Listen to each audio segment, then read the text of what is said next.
என்ன பேரப்பிள்ளைகளா? நல்லா இருக்கீங்களா?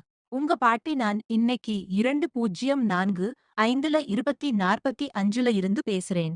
என்னது? ஞாயிற்றுக்கிழமை ஆனா எல்லாரும் பிரியாணி கடையில போய் முட்டி மோதி நிக்கிறீங்களா? இன்னும் ஒரு 20 வருஷம் கழிச்சு, உங்க தட்டுக்கு பிரியாணி எப்படி வரப்போகுதுன்னு தெரியுமாடா உங்களுக்கு? 10, 35 செகண்ட்ஸ். விஷயத்தை விறுவிறுப்பா உடைக்கணும். அப்பல்லாம் கோழிய புடிச்சு, மசாலா அரைச்சு, விறகு அடுப்புல தம் போட மாட்டாங்கப்பா.